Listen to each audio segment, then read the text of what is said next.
আসসালামু আলাইকুম, welcome to my another blog. কি সুন্দর খোলামেলা জায়গা, তাই না? চারপাশে শুধু সবুজ মাঠ আর সবুজ মাঠ, এবং তার মাঝখানে অনেকগুলো অদম্য ফুটবল প্লেয়ার যারা কিনা হচ্ছে এই কাদা বৃষ্টির মাঝখানেও ফুটবল খেলেই যাচ্ছে। হ্যাঁ গাইস, এটা দেখার পরে ঠিক ছোটবেলার কথাই মনে পড়ে গেল। তবে গাইজ, আমি আজকে আপনাদেরকে ফুটবল খেলা দেখাবো না, দেখাবো আনকমন আরেকটা ফ্যাক্টরির ভিতরের কিছু কার্যক্রম, যেখানে বড় বড় সাইজের পাইপগুলো তৈরি করা হয়, যে পাইপগুলো বিভিন্ন ফ্যাক্টরির কাজে অথবা কনস্ট্রাকশনের কাজে ব্যবহার হয়ে থাকে। এই পাইপগুলোকে আমরা সবাই কম বেশি চিনি বা দেখেছি, কিন্তু পাইপগুলো কতটুকু লম্বা হয় অথবা কিভাবে এটা প্রসেস করা হয়, কিভাবে তৈরি করা হয়, এর কোনো কিছু সম্পর্কে আমরা ম্যাক্সিমাম লোককে তো জানি না। তো গাইজ, আমার সামনে এরকম একটা ফ্যাক্টরি পড়ে গেল। তো চলুন ভিতরে যাই এবং ভিতর থেকে আপনাদেরকে টোটাল প্রসেসটা দেখাই।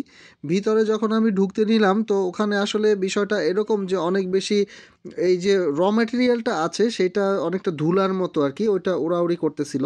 সো মাস্ক ছাড়া আসলে এখানে প্রবেশ করাটা একটু ডিফিকাল্ট ছিল। গাইজ, এই যে বড় মেশিনটা দেখতেছেন, অটোমেটিক মেশিন, এইটাতে হচ্ছে গিয়ে র মেটেরিয়ালটা দেওয়া হয়।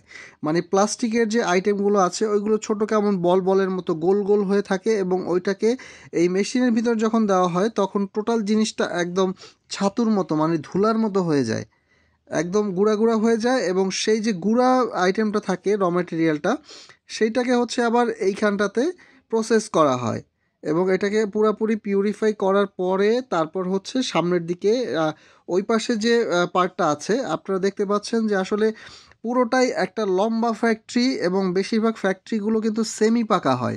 এই ধরনের ফ্যাক্টরিগুলো 2 তলা 3 তলা খুব একটা হয় না, সেমি পাকা হয়, এবং উপরে খুব ভালো মানের টিন দেওয়া থাকে। বাহিরের যে টিনগুলো ইউজ করা হয় বিভিন্ন মিল ফ্যাক্টরির ভিতরে, সেইগুলোই কিন্তু দেওয়া থাকে।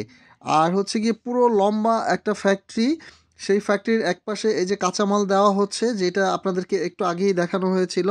কাঁচামালগুলো এখান থেকে দেওয়া হয়, গুঁড়া গুঁড়া ছোট ছোট বলের মতো থাকে, এবং সেগুলো পরবর্তীতে একদম কিন্তু জাস্ট হচ্ছে ছাতুর মতো হয়ে যায়। তো গাইস, এখানে মাঝখানে একটা বড় লম্বা একদম পার্টিশন করা আপনারা দেখতে পাচ্ছেন যে কালো কাপড় দেওয়া থাকে, একদম বিশাল লম্বা বড় কাপড়।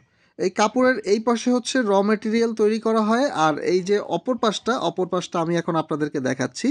এই অপর পাশে এই যে মেশিনারিজটা দেখতে পাচ্ছেন, লম্বা যে সেট আপটা, এইটাই হচ্ছে মূলত এই পাইপ তৈরির প্রধান যে মেশিন আর কি। এই মেশিনের মাধ্যমে মূলত পাইপটা তৈরি হয়ে সামনের দিকে চলে আসে, কিন্তু যখন এটা রেডি হয় তখন হচ্ছে গিয়ে অনেক সফট থাকে, তো তখন তারা হচ্ছে ভিজে কাপড় দিয়ে কিভাবে যেন পেঁচিয়ে পেঁচিয়ে আস্তে আস্তে করে বের করে।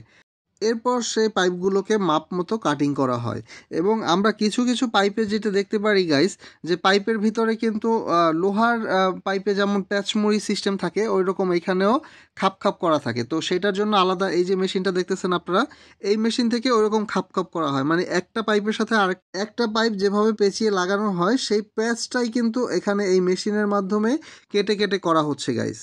এবং কমার্শিয়ালি চিন্তা করলে এ ধরনের পাইপের ফ্যাক্টরি কিন্তু খুব বেশি দেখা যায় না, পুরো দক্ষিণ অঞ্চলে হয়তো একটা বা দুইটা পাইপের ফ্যাক্টরি আছে। আজকের ভিডিওটা এইটুকুই ছিল। Thanks for watching. সাথে থাকবেন, ভালো থাকবেন, সুস্থ থাকবেন। টাটা।